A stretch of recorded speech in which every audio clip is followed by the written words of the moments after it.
She never wanted to hurt anyone. That's what haunted her the most, later. But that day, in the hallway, as the sound of a slap echoed through the lockers and gasps filled the corridor, something inside her broke and she didn't regret what came next. Claire Daniels had always been the quiet girl. She wore oversized sweaters, kept her eyes down, and walked with her books clutched tightly to her chest. She wasn't shy out of weakness. She was protecting something powerful. Her father had trained her in self-defense since she was 8, but only for protection, never to attack. Never unless it was absolutely necessary. She told herself that every morning, but it had been getting harder. Lately Westbridge High wasn't the kindest place for quiet kids, especially not ones like Claire, who refused to react. It made her a target, and no one made her life harder than Dylan Marsh. Dylan was the typical nightmare in a Letterman jacket.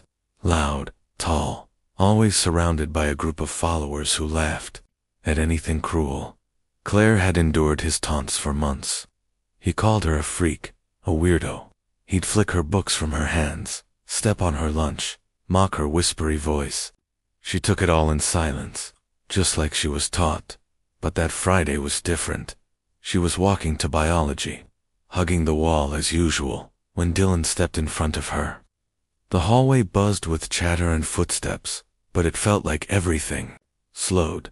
Claire tried to sidestep, but he blocked her again, smirking, looking for a reaction. "Hey, quiet girl," he said, loud enough for others to hear. "You ever gonna speak? Or are you just gonna keep pretending you're invisible?"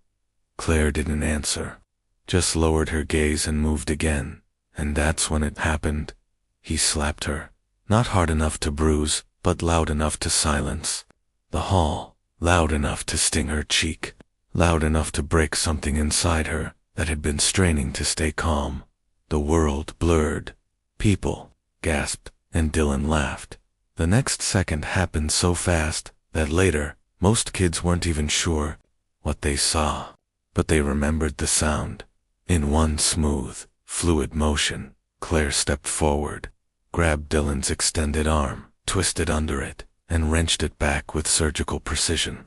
There was a sickening pop, then a scream no one ever thought they'd hear from Dylan Marsh. He crumpled to the floor, holding his elbow, now bent the wrong way. The hallway was dead silent. Claire stood over him, eyes burning, chest rising and falling. Then she dropped to her knees beside him, not out of pity, but control. "I told you to leave me alone," she said quietly. "You didn't listen." By the time a teacher sprinted into the hallway, Dylan was crying. Claire stood up, stepped back, and waited. She didn't run. She didn't argue. She just waited. The next few hours were a blur. Nurse's questions, an emergency suspension. But the truth came out quickly. Phone videos surfaced, showing Dylan mocking her before the slap. Witnesses confirmed her history of being harassed. The administration, already under pressure for mishandling bullying reports, knew they couldn't ignore it. Claire's parents arrived at the school.com, but firm. Her father, former Army Special Forces, stood tall, supporting her fully. She defended herself, he said plainly. You should be asking why she needed to. Dylan's parents threatened to sue, but no charges were filed. The injury was a direct consequence of his aggression. And the students, they weren't the same after that. Claire became something else in their eyes. Not a hero, not a villain, just real. A reminder that quiet didn't mean weak. The aftermath wasn't easy. Claire spent 2 weeks at home, not because she had to, but because she needed to breathe, to cry, to think. She hated how it happened. She hated that it had to come to violence. But she also felt a strange peace. Her father sat beside her one night, the living room dark, except for the soft light from the TV. You did what you had to, he said. I'm proud of how long you held back.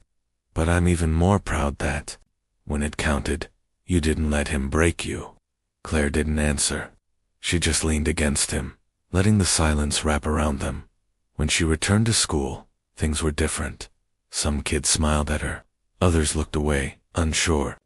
Dylan wasn't around, he transferred out shortly after. Rumors swirled, but no one dared cross Claire again. Not because they feared her strength, but because they finally saw her in English class. Mr. Hanley gave her a copy of The Art of War. Inside the cover, he wrote, "Sometimes peace is found through strength. You showed both.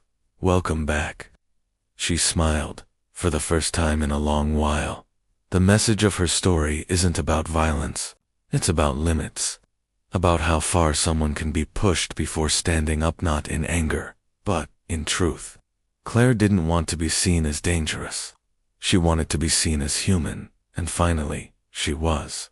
Because sometimes, the quietest voice speaks the loudest, and when it does, the whole world listens.